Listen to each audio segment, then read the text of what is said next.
All right. So for those who have missed it, today the final civ for the Age of Empires 4 expansion was showcased, and that is Japan.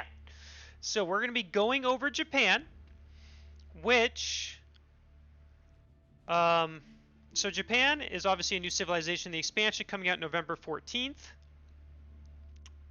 And the Japanese civilization introduces the new daimyo system, allowing you to upgrade the town center to a... Man, I hate these that I don't know how to pronounce these words because I feel so dumb, but whatever. The daimyo manor, and eventually a shogunate castle that comes with powerful defenses while also bolstering food production from nearby farms. Advancing the daimyo level also unlocks access to samurai bannermen. Special units that provide significant combat bonuses to units around them. Embrace espionage by fielding the unique shinobi, capable of blending in with enemy villagers and sabotaging production from behind enemy lines. In Age of Empires 4, the Japanese civilization spans the late 8th century to the early 17th century, collapse of imperial power. Okay, this doesn't really say anything about, it says during this period, the daimyo employed the samurai to defend their territories by paying them with goods such as land and food. So that's the little bit of details there. Now, I want to say, can shinobi do more than just, because we know shinobi can blend in as villagers. Does that mean, it says that you could capable of blending in and sabotaging production. Can you put a freeze on production? That would be pretty strong if you can. That's almost what that sounds like to me. Which is something that I have seen in other RTS games, and it's never fun when you're the receiving end of that. But we'll see. So playing the Japanese civilization begins Age 1 with multi-purpose buildings that offer unique options for early strategy and are excellent at producing fishing ships quickly. Look, I'm not going to lie. I'm going to try to avoid water maps as I do now, so hopefully we never have to test this. I mean, I guess I will for the tournament, but whatever. They focus on localized economies supported by daimyo from town centers. Once upgraded into a manor, villagers working farms in the surrounding area will receive a large bonus, and samurai bannermen become available to produce. I wonder if samurai are going to work like land snakes do, where they just have that area of effect damage, or area of effect damage, AoE damage. A vast roster of infantry primarily focused on the samurai, defend the territory, and lead the battle with samurai bannermen. Bannermen support infantry and cavalry with attack bonuses, and the samurai offer excellent frontline support with their deflective armor, an ability which periodically blocks attacks. Okay. So these are the 3 units that they're showcasing. The Shinobi, which comes from the Koka Township Landmark. It's a light melee infantry unit that disguises itself as enemy villagers, sabotaging enemy structures, and using clever smoke bombs to reappear in new locations. So it almost reminds me of a Blink Stalker from StarCraft 2. It can go boop. I'll be curious how fast it can do it, what the delay is and all that stuff, but this pretty much confirms what I was thinking about earlier. So while you can disguise yourself as an enemy villager, you can also sabotage structures, which I'm guessing means you can halt production for a certain amount of time, which can actually be very strong if you think about it. Like, imagine doing that to someone who's trying to get springholds out, and then you just block their infrastructure, or them from being able to make springholds until, I'm guessing it would work for 30 seconds or something. The Ona Musha. This unique horse archer specializes in taking down heavily armored units with its high damage, mobility, and longer weapon range. It replaces the crossbowmen from other civilizations. I have a feeling this unit is going to be super strong. And the reason why I think it's going to be super strong is because, for starters, it's a crossbowman, so it defeats men-at-arms, but it's on a horse. And the difficult thing with balancing fast targets like archers, remember horse archers from Rus when they were super overpowered, Mangudai, which used to be overpowered. Actually, I don't know if Mangudai were ever overpowered in 1v1s, but at least, they were actually pretty strong for a while. Anyway, my point is, these type of units are very hard to balance because they're so quick. So while this unit is supposed to be a counter to just armored units, how accurate is that? We'll find out. I'll be very curious. I imagine it's going to have slower rate of fire, right? Just like a crossbowman, but it's still a fast unit. So it'll be very interesting to see. I just find these units in general tend to be hard to balance.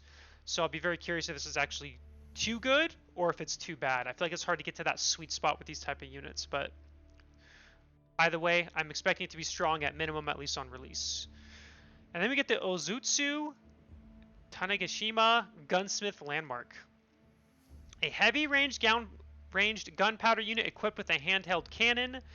The Ozutsu excel at sieging enemy buildings and destroying groups of units clumped up in an area.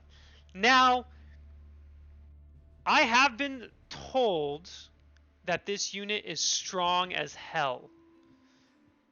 So, from what I gather, and from hearing some other people talk about this, this unit is probably going to be overpowered on launches, from what I gather. I don't know the details on why exactly, but from what I'm told, this thing, you don't fuck around with this thing. Let's just say that. That's about all I know. So I'll be very curious. I kind of want to already make this unit because it does sound kind of fun, not going to lie. It's equipped with a handheld cannon, and it's good at destroying enemy buildings and groups of units. It's like a Great Bombard, except it's an infantry unit. So how strong is that actually going to be? I don't know. But that will be very... I can only go by what I've heard. So if it's as strong as I've heard, this unit will be fun to use, but will be tilting to play against. Alright, now let's look at the Japanese through the ages. From age 1, the Japanese benefit from buildings that serve dual purposes. The farmhouse and forge. The farmhouse acts as both a mill and a house and should be constructed around berry bushes for when sheep run low. The forge acts as both a mining camp and a blacksmith and contains an extra tier of melee damage technology available in the Dark Age. So I think we kind of already knew this was kind of a thing from their earlier, when they were kind of briefly but when they were briefly tweeting about Japan. And so I wonder how much this costs. Like, is this 100 wood for this? Like right now, this looks like a bad placement for a mining camp, right? It's a little too far from gold and stone, but maybe I'm wrong. Maybe I'm just crazy. But so that means, if you're going to go for gold and stone, if it costs 100 wood for one, for example, that means you're spending 200 wood, which is double what your opponents are going to spend to do the same thing. But then on the upside, you don't have to make a blacksmith because it's already made when you do this. So I'll be very curious how much that costs. And mills being the same as houses, well, actually they cost the same anyway. I wonder if they're going to make it cost. Is a mill going to cost 100 wood now for Japan, or 50 wood? Which means you're getting a free house instead of paying for a house and a mill. These are things I wonder, and things we will find out shortly. Either way, obviously very nice to know. Like, you don't have to worry about making a blacksmith, so that's kind of nice. In Age 2, the Koka Township and Kura Storehouse landmarks allow options for militaristic or economic growth. The Koka Township produces shinobi, unique units that can disguise themselves as enemy villagers, nullify, and we've already kind of talked about that unit. And they use smoke bombs to appear in new locations. If favoring a more economic approach, the Kura Storehouse acts as a universal drop-off location and periodically generates free farms in the surrounding area. Okay, this landmark actually sounds kind of insane when you think about it. How many farms is this? Is this 12? 1, 2, 3, 4, 5, 6, 7, 8, 9, 10, 11, 12. Yes, I could have done that more efficiently, but I wanted to count it individually. That is 12 free farms, which is like 900 plus wood you're getting for free, depending how long it takes. I mean, that's 12 villagers. Like, that's a safe farm transition starting in the feudal age that you don't have to invest wood in. Like, that sounds really strong. Shinobi? I'm sure shinobi are strong, but I feel like this is one of those situations where you're going to want to go this landmark just because of the free farms. Beastie was saying when he played this was probably the best landmark in the game. Oh, really? Interesting. I mean, I wouldn't be surprised, right? This is 900 wood right here about. I mean, I don't know what's 75 times 10, 750. Yeah, that's 900 wood that you're getting for... I mean, I know you're paying for an age up, but that's pretty much free. That's 900 resources compared to the 600 to age up in general. And, if you're running low on food or you lose map control and you have 12 farms already available, that's a really nice thing and not having to invest the wood in, let me tell you. So, I mean, like, I feel like this would be the go-to landmark just from hearing about this. But maybe shinobi are, like, super good, so there's actually a comparison. Who knows? And then in Age 3, the Japanese can choose between the Floating Gate to unlock Shinto priests or the Temple of Quality to unlock Buddhist monks. Shinto priests are able to place sacred objects called Yorishiro in buildings to achieve special bonuses. Whereas Buddhist monks can weaken enemy damage output and solidify your position on the field.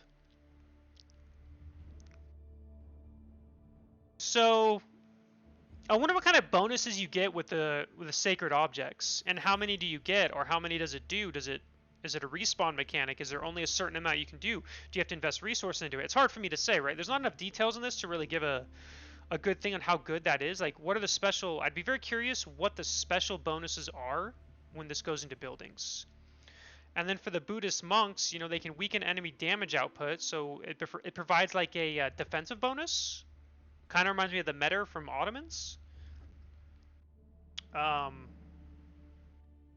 obviously without more details, it's very hard to say, right? Like, which one am I going to go? I don't know. I have to look at the actual stats, but I'll be very curious. I mean, the special bonuses by placing something in a building sounds interesting to me. And then in Age 4, the Japanese civilization can choose between boosting trade or cultivating gunpowder weaponry. The Castle of the Crow acts as a keep and generates treasure caravans, which can traverse land or water to trade at any trade posts, whereas the Tanegashima gunsmith can access the arsenal of gunpowder units, including the Ozutsu heavy ranged infantry. Okay, so that is interesting. I can now see what someone was saying earlier today, because I actually haven't read this today. I actually have been kind of just saving it for the stream. So the treasure caravans can traverse land and water to trade at any outpost. That sounds really interesting. So like, imagine playing Holy Island and you just make these special traders, so you get the water trade, except it's all the way back to the corner of the map. That's like full trade. Is that actually good though? Who knows? I mean, to be fair, on Holy Island, if you control the water and you can trade like that, you've already won the game, right? But still, it's kind of interesting to see how good that actually is. But I have a feeling, from what I've heard, that the gunsmith landmark is probably what everyone's going to be making for those Ozutsu heavy range infantry. Overall, kind of like Byzantines, they sound like a very unique civilization. And honest, like I said, I'm really looking forward to playing them. The first Civ I'm going to be playing when the DLC comes out is I'm going to be playing Byzantines and Japan. Obviously Byzantines first, then Japan. But this is the last, like, as far as I know, this is the last bit of news we're going to be getting for the DLC. So I don't think there's going to be any more videos, at least of this, until we get the patch notes.